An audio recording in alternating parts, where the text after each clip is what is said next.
അനുകൂലമായ ഒരു സാഹചര്യം നിൽക്കുന്ന സ്ഥലം അൺഫോർച്ചുനേറ്റ്ലി നമ്മുടെ കേരളമാണ്. ഇവിടെ കറക്റ്റ് ഇവിടെ താപനിലയുണ്ട്, അതിനനുസരിച്ചുള്ള ജലഗണങ്ങളുണ്ട്. ഇത് രണ്ടും ഏറ്റവും അനുകൂലമായതുകൊണ്ട് ഇന്ത്യയിൽ ഏറ്റവും കൂടുതൽ ഈ ആരോഗ്യ മേഖലയിൽ പുറകോട്ട് പോകാൻ സാധ്യതയുള്ളൊരു സ്ഥലം എന്ന് പറയുന്നത് കേരളമാണ്.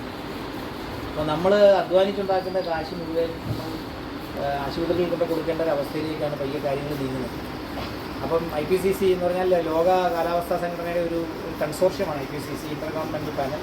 അവിടുത്തെ ശാസ്ത്രജ്ഞന്മാർ പറഞ്ഞിരിക്കുന്നത് ഈ ആഗോളതാപനം ഈ നിലയിലാണ് പോകുന്നതെങ്കിൽ വൈറസുകളെ നിയന്ത്രിക്കാൻ പറ്റാത്തൊരവസ്ഥയിലേക്ക് നീങ്ങും. അതിൻ്റെ പ്രത്യക്ഷ ലക്ഷണങ്ങൾ കേരളത്തിൽ വളരെ പ്രകടമായിട്ട് ഇപ്പോൾ കാണുന്നുണ്ട്. നമുക്കൊരു ചുമ വന്നാൽ മാറുന്നില്ല, നമുക്ക് നിരന്തരം ഇൻഫെക്ഷൻസ് വരുന്നു, എല്ലാ രീതിയിലും മനുഷ്യനെ സ്വാധീനിക്കുന്ന അവസ്ഥയിലേക്ക് ഈ കാലാവസ്ഥാ വ്യതിയാനം വന്നു കഴിഞ്ഞു. അത് കേരളത്തെ സംബന്ധിച്ച് അത് അതീവ ഗുരുതരമാണ്. അപ്പോൾ നമ്മളെ സംബന്ധിച്ച് ഏറ്റവും ഇതിനകത്ത് എടുക്കാൻ പറ്റുന്ന ഒരു മുൻകരുതൽ എന്ന് പറഞ്ഞാൽ ഇത് കാലാവസ്ഥാ വ്യതിയാനം ഒരു സ്ഥലത്ത് മാത്രമായിട്ട് നിൽക്കുന്നൊരു കാര്യമല്ല, ആഗോള ഇതിൽ നിൽക്കുന്നതാണ്. അപ്പോൾ എല്ലാവരും കൂടെ നിയന്ത്രിച്ചാലേ നടക്കുകയുള്ളൂ. അതിനുള്ള നടപടികൾ പലയിടത്തും ആരംഭിച്ചിട്ടുണ്ട്. ഇപ്പോൾ ഇന്ത്യ തന്നെ 2070